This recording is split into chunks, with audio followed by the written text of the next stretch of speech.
Senhor presidente em exercício, Antônio Vaz, serão suficientes, senhor presidente, para repercutir aqui uma ação que nós tivemos discutindo durante essa semana na Frente Parlamentar para o Desenvolvimento das Unidades de Conservação.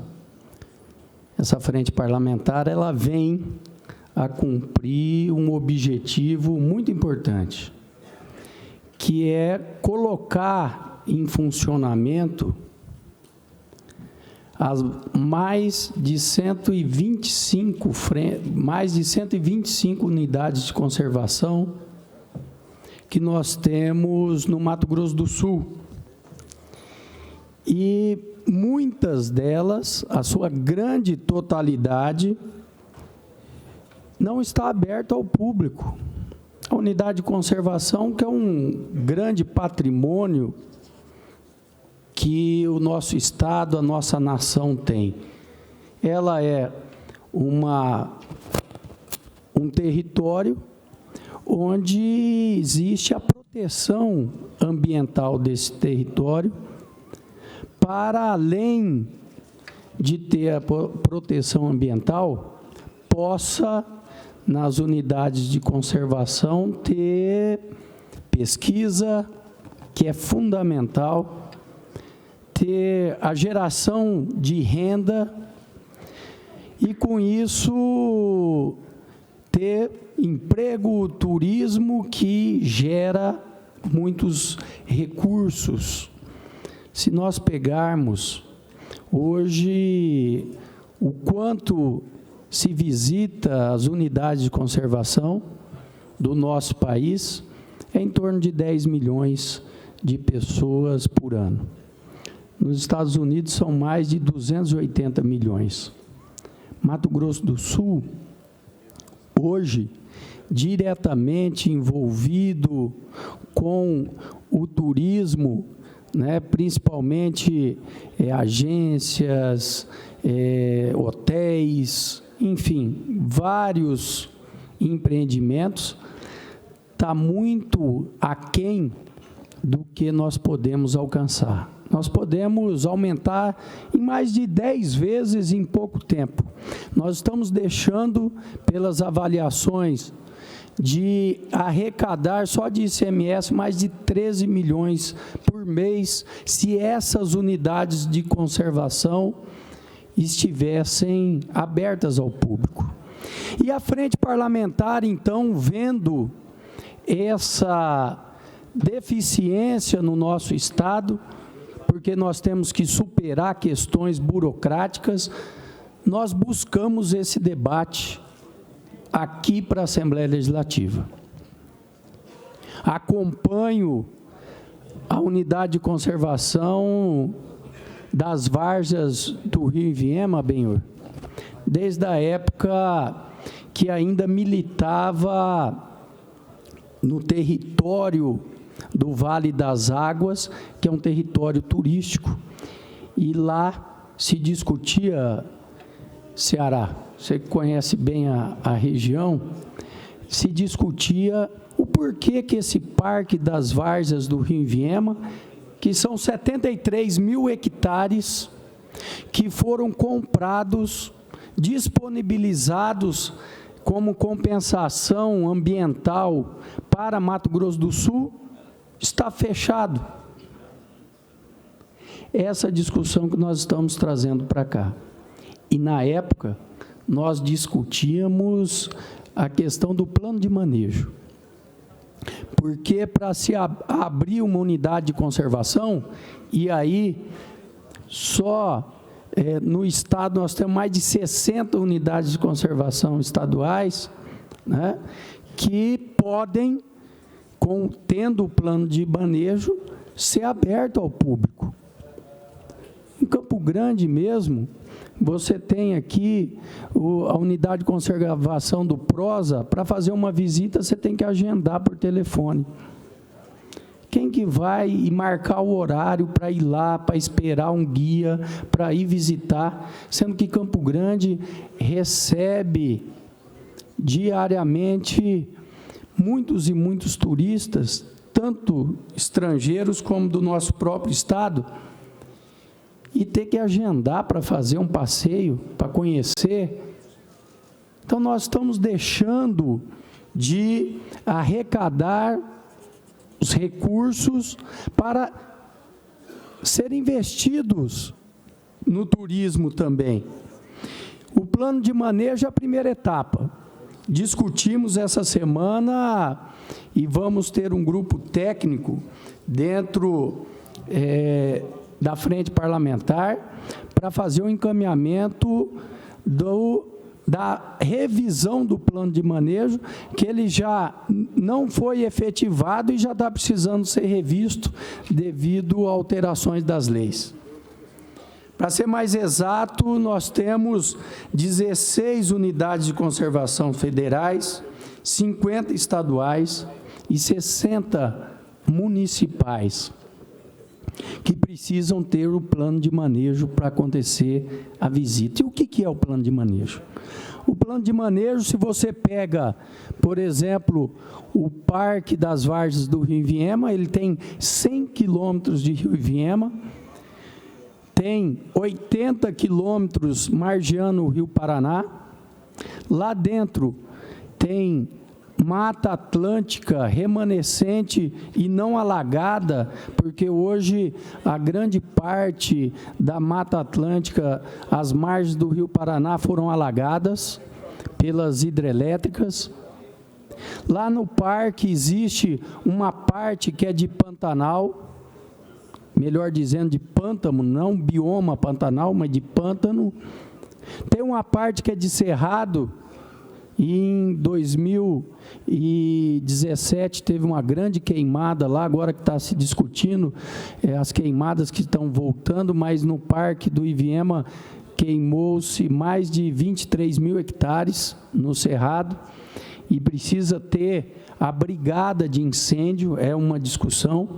Então, dentro desse bioma, o plano de manejo vai dizer a quantidade de pessoas, que tipo de produto pode ser desenvolvido, por exemplo, arvorismo, canoagem, contemplação, flutuação, trekking, enfim.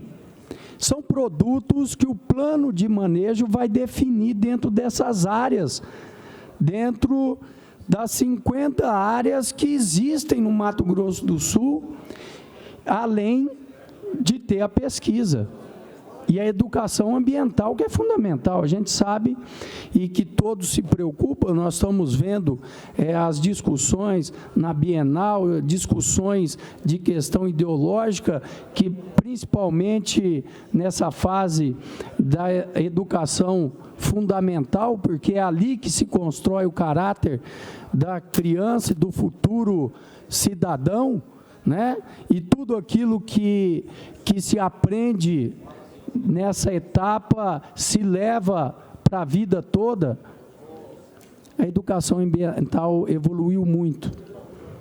E quando existe a contemplação aliada a informações, as crianças, elas captam de tal forma que vira uma regra na vida delas. As unidades de conservação no Mato Grosso do Sul têm problemas de regularização fundiária, muitas delas. Esse é outro problema que nós estamos discutindo na frente parlamentar das unidades de conservação. Estamos acompanhando o problema da Serra da Bodoquena, um parque, uma unidade de conservação federal que está judicializada. Por quê? 70%, em torno de 70% das propriedades se criou o parque, porém não foram pagas. Nós queremos o meio ambiente, queremos o desenvolvimento das unidades de conservação, mas queremos que seja feita a justiça. Precisa priorizar essas regularizações.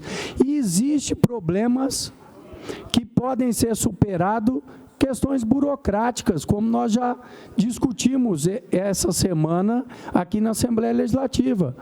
Por exemplo, a compensação ambiental.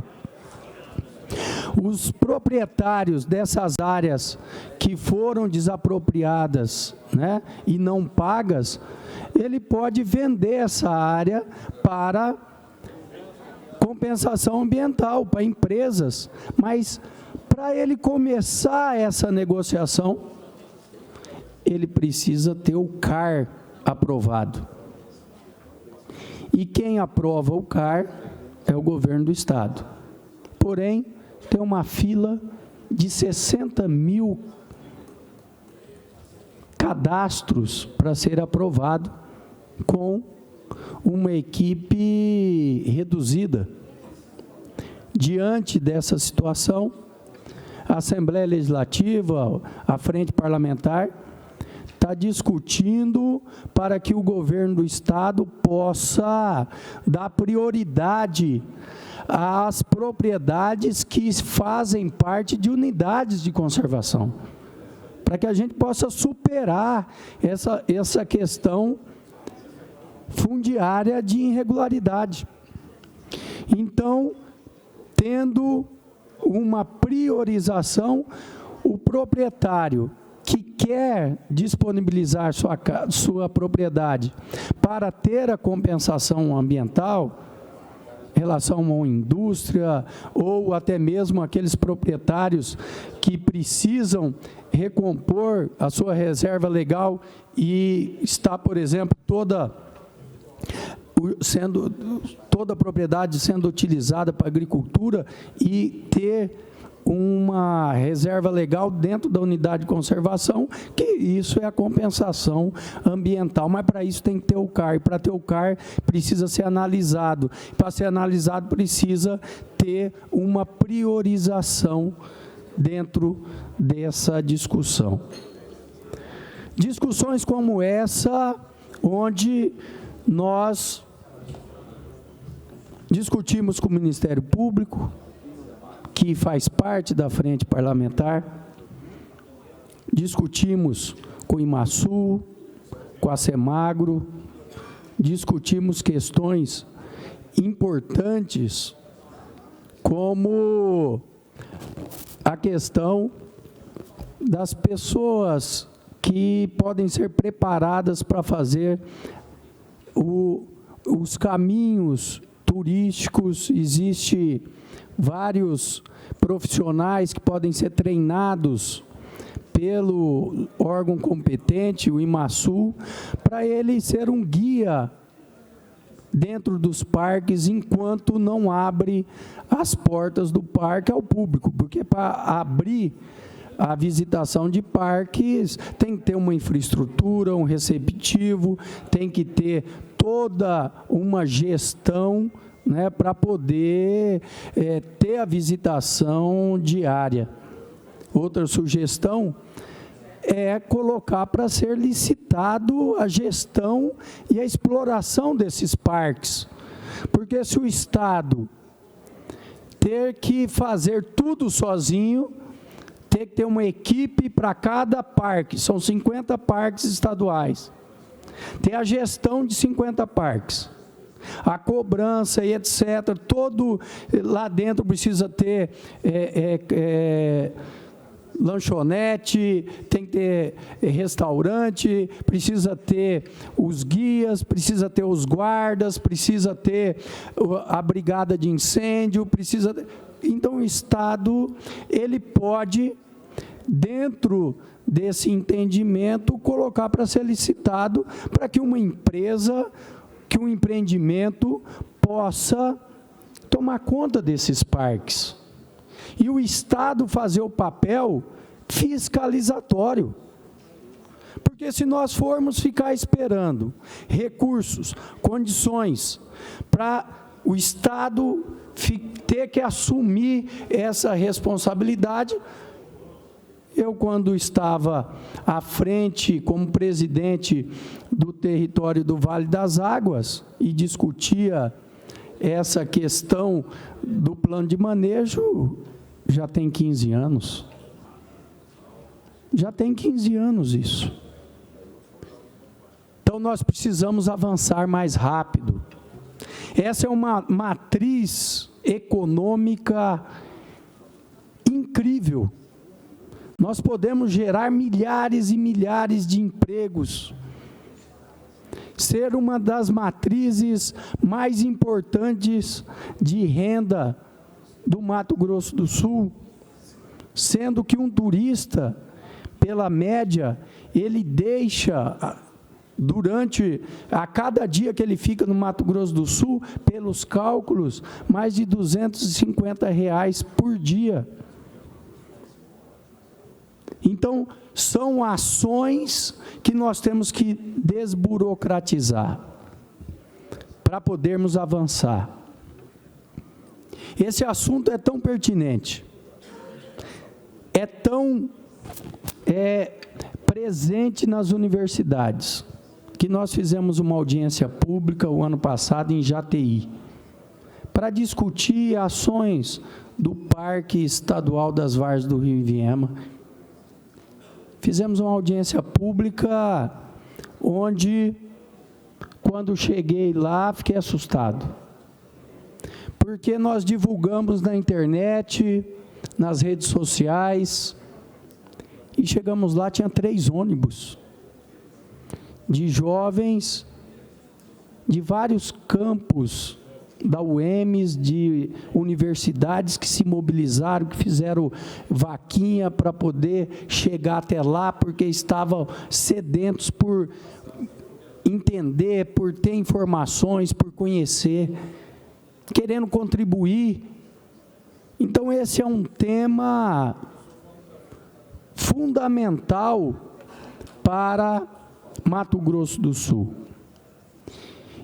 E uma discussão que nós levantamos também nessa reunião da Frente Parlamentar das Unidades de Conservação foi criar a lei, uma lei que possa dispor de tantos e tantos decretos que ao longo da história de Mato Grosso do Sul foi sendo realizados. Decretos que estão numa pasta, que estão em outra, que alguém que vai querer informações ou buscar essas informações tem dificuldade, até os próprios funcionários dos órgãos têm dificuldade de encontrar, porque são vários dispositivos. Temos o decreto 11.453, de dezembro de 2003, que cria o Monumento Natural do Rio Formoso. Ali especifica todos esses. Decreto 10.783, criando o Parque Estadual do Prosa. O decreto que institui o Monumento Natural do Lago Azul, o decreto que cria a área de proteção ambiental denominada Rio Cênico Rotas Monçoeiras, decreto que cria a área de proteção ambiental denominado Estrada Parque Piraputanga. Esse Estrada Parque, ela não é uma unidade de conservação, é um termo novo que se convencionou no Mato Grosso do Sul, um termo inovador, é uma estrada, né, que tem cunho turístico e que tem todas as regulamentações aqui, cria o Parque Estadual do Rio Negro, o Parque Estadual Matas do Segredo, tantos e tantos decretos que institui o Conselho Consultivo do Monumento Natural do Rio Formoso, enfim, o Conselho Gestor do Parque Estadual das Nascentes. Nós precisamos, então, formalizar todos esses decretos em uma lei. E essa lei construída com várias mãos, e nós já vamos iniciar esses trabalhos.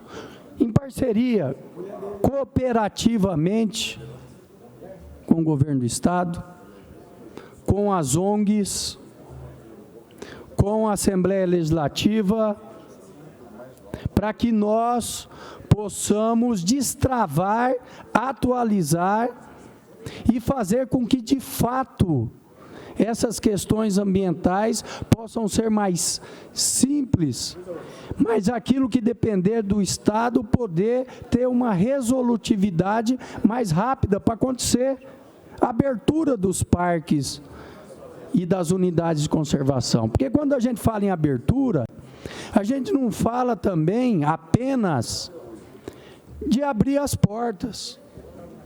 Nós estamos falando, um dos fundamentos dos parques é também a questão cultural, que nele é contemplado. Muitas pessoas não conhecem a história, e os parques contam suas histórias. As histórias da vida até mesmo primitiva. Poucos sabem que a cidade perdida de Gerês, ela teve o seu primeiro acampamento lá onde é a sede do Parque Estadual das Vargens do Rio Viema. A cidade perdida, que é um dos primeiros acampamentos espanhóis no Mato Grosso do Sul, ele começou subindo o rio Paraná, subindo o rio Viema, Dourados, daí desembarcaram próximo de Antônio João, desceram para Aquidauana, e ali foi feito esse primeiro acampamento que virou a cidade perdida, e hoje existe lá as ruínas, lá em Aquidauana, mas existe vestígios no Parque do Rio Viema. Então, são histórias que os jovens, histórias do Brasil, que tendo esse desenvolvimento, escrevendo esses relatos, pegando essas informações que estão soltas, construindo livros, o Brasil inteiro vai querer vir aqui, quer conhecer isso, isso instiga, isso faz sentido, nós queremos saber de onde nós viemos, o porquê que nós pensamos de tal forma. Muitos falam, Mato Grosso do Sul não tem a sua cultura própria. Temos sim, ela precisa ser sistematizada, ela precisa ser contada, e nós temos obrigação para contar essa história de Mato Grosso do Sul. A Casa de Leis, a Assembleia Legislativa, já deu esse primeiro passo importante, que através da Frente Parlamentar do Desenvolvimento das Unidades de Conservação, nós vamos nos aprofundar nesses temas. As frentes parlamentares têm cumprido uma missão fundamental de interagir com a sociedade civil, com a sociedade organizada, mas também com outras esferas públicas, para que nós possamos juntos trabalharmos cooperativamente e superar nossos obstáculos, para poder, diante disso, fazer o Mato Grosso do Sul avançar. Ontem também tivemos uma reunião da Comissão de Divisas e Limites aqui desta casa, uma comissão que é provisória, ela não é permanente, onde nós temos discutido ao longo de 2 anos os limites municipais, porque Mato Grosso do Sul, ainda nos dias de hoje, tem dificuldades e tem problemas de saber onde que estão localizado determinado ponto, se ele pertence ao município ou a outro. Nesses 2 anos, a Agraer, que tem um trabalho incrível, e aqui eu quero parabenizar a toda a equipe da Agraer, que tem o Departamento de Regularização Fundiária, a diretoria, que é o antigo TerraSul, e foi feito todo um trabalho de poder transformar o que nós conhecemos hoje num mapa, essas divisas, em ser pontos georreferenciados. Essa é a dificuldade, porque a criação dos municípios, como por exemplo, ontem nós discutimos a divisa entre Corumbá e Ladário, mais de 200 anos. E hoje existe um loteamento de 1.200 casas que foi utilizado recursos oriundos do Funplata que o município de Corumbá conquistou e paga por esse recurso. A matrícula pertencia a Corumbá e a divisa, pelo mapa do IBGE, não é município de Corumbá, é de Ladário. Olha o transtorno, olha o imbróglio político e jurídico dentro de uma situação como essa. E esse não é problema exclusivo de Corumbá. Nós temos Rochedinho aqui em Campo Grande. Existe vários espaços e nós estamos fazendo esse debate que muitas vezes falam, mas vai mexer com isso? Isso é só atrito. Mas nós precisamos superar as nossas fraquezas, enfrentar o problema, para poder sair do outro lado e poder desenvolver Mato Grosso do Sul. Uma empresa que não sabe se ela está dentro da linha de fronteira, como que ela vai investir no estado? Porque dentro da linha de fronteira é um regramento para a indústria, para empresas. Fora da linha de fronteira é outro. E se uma empresa tiver próximo desses limites, hoje nós temos dificuldade de dar um certificado para ela, para dizer, você não está, empresário, construindo uma indústria, uma empresa dentro da zona de fronteira.